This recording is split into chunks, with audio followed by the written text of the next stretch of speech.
Salut, je m'appelle Élise Sainte-Marie, je suis bibliothécaire à la Commission scolaire de Montréal. Alors, je suis certaine que dans les dernières semaines, tu as passé beaucoup plus de temps que d'habitude à faire toutes sortes de choses sur Internet, que ce soit de la recherche d'informations, toutes sortes de créations numériques que tu partages avec tes amis, écouter de la musique, regarder des vidéos. Donc, ensemble, dans mes capsules dans les prochaines semaines, on va essayer de voir justement comment on peut faciliter ta recherche d'informations et apprendre quelques règles de base sur le droit d'auteur pour mieux utiliser cette information-là que tu trouves justement. T'es prêt? On commence. Alors, pour cette première chronique, on va parler de droit d'auteur. Hein? De quoi? De droit d'auteur. Tu vas voir, c'est pas si compliqué que ça. Alors, si on parle Internet, on sait qu'il y a plein de ressources et d'informations gratuites qu'on y trouve, que ce soit des articles de journaux, des vidéos, des chansons, de la musique, des dessins, des photographies, etc. Je suis sûre qu'on pourrait en nommer plusieurs comme ça. Mais dis-toi qu'il y a des gens qui ont quand même travaillé très fort pour t'offrir ça et qui ne veulent pas que tu fasses n'importe quoi avec leurs œuvres. Donc, ils ont un droit d'auteur sur leurs œuvres. Là, je viens de dire un mot compliqué. Qu'est-ce que c'est une œuvre? Ben, par exemple, un chanteur ou une chanteuse va créer une œuvre, ça va être leur chanson. Un auteur, une autrice va créer une œuvre, ça va être soit un poème, un roman, une bande dessinée. Un illustrateur ou une illustratrice va créer une œuvre qui peut être une affiche, un dessin qu'ils vont partager avec vous. Donc, toi aussi, tu peux être créateur d'œuvres, tu peux être propriétaire et créateur d'une œuvre. Par exemple, la semaine dernière, suite aux chroniques de Viviane, Heidi, Dominique, tu as peut-être aussi créé un livre numérique, dessiner un nouveau super-héros avec un super pouvoir extraordinaire, créer un nouveau monstre qui est très original, donc tu es l'auteur, le créateur de ces œuvres. Alors, est-ce que ça veut dire que les auteurs qui mettent leurs œuvres sur Internet te permettent de faire tout ce que tu veux avec ça? Pas tout à fait. Parce qu'ils le partagent avec toi pour que tu apprennes à les connaître, que tu les aimes, que tu les commentes, mais ils ne voudraient pas que tu fasses n'importe quoi avec leurs œuvres. Donc, avant de les utiliser, parfois, il faut demander la permission, peut-être même payer un montant d'argent. Alors, ensemble, on va voir comment on peut respecter les droits d'auteur des artistes, des créateurs, tout en profitant. Dernier exemple, aimerais-tu ça que tu fasses le plus beau dessin de ta vie, le plus beau collage, et ton petit frère te le vole, le donne à tes parents et leur disent que c'est lui qui l'a fait? Non? Alors, c'est un peu la même chose. Alors, on va regarder par des exemples comment on peut mieux respecter les droits d'auteur. Exemple numéro 1.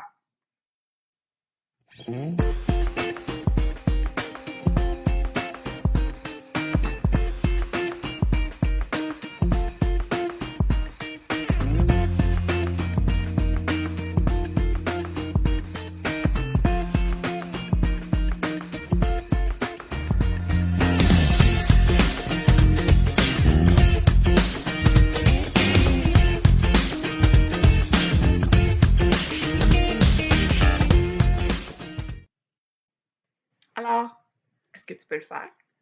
Est-ce que tu peux faire un montage vidéo et photo de tes amis et de le partager avec tout le monde? Oui et non. Alors, pourquoi non? Alors, tu vas me dire, Élise, tu viens de me dire que je suis propriétaire des œuvres que je crée. C'est moi qui ai pris les photos et les vidéos. Elles sont très belles, ça les respecte. Moi, je suis fière de ce qu'on a fait ensemble. Oui, mais chaque personne a aussi un droit, ce qu'on appelle le droit à l'image. C'est-à-dire que ta grand-mère, tes amis, même ton père, peuvent décider qu'ils ne veulent pas qu'on voit leur face partout sur Internet. Donc, ils peuvent refuser qu'on affiche les photos, même si c'est toi qui les as prises. Théoriquement, tu devrais demander à chaque personne s'ils acceptent que leur image apparaisse sur Internet. Alors, ça peut être un peu compliqué. Alors, la façon de faire serait peut-être, oui, de créer ce montage vidéo parce que je suis certaine que tu as plein de belles vidéos et que tes amis aussi m'ont apprécié, mais de seulement les envoyer soit par courriel à leurs parents ou directement dans leur courriel à eux, s'ils en ont un. Donc, ça fait un partage privé entre juste les gens qui apparaissent sur les photos. Comme ça, tu peux quand même leur montrer que tu penses à eux. Prêt? Exemple numéro 2.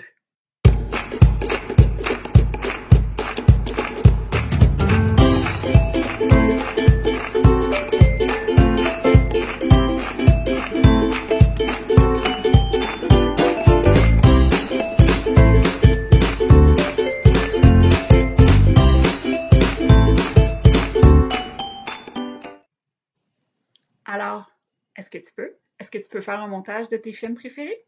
La réponse est oui. Oui, tu peux faire un montage de petits extraits de tes films préférés. Alors, le mot-clé ici, c'est extrait, c'est-à-dire une partie, un morceau d'une œuvre plus complète. Donc ici, tu vas nous montrer quelques secondes d'un film et pas le film au complet qui pourrait durer 2 heures. C'est pour nous montrer le genre de film que tu aimes, nous faire connaître le film, nous donner le goût sûrement de l'écouter, mais seulement un extrait pour faire connaître l'œuvre. Donc, par exemple, tu ne pourrais pas mettre sur Internet le film au complet. Tu ne pourrais pas non plus enregistrer une vidéo et mettre une chanson au complet pour illustrer ton vidéo. Il faudrait que tu mettes un extrait. Donc, soirée cinéma en vue, j'espère que tu as une bonne réserve de maïs soufflé. Exemple numéro 3.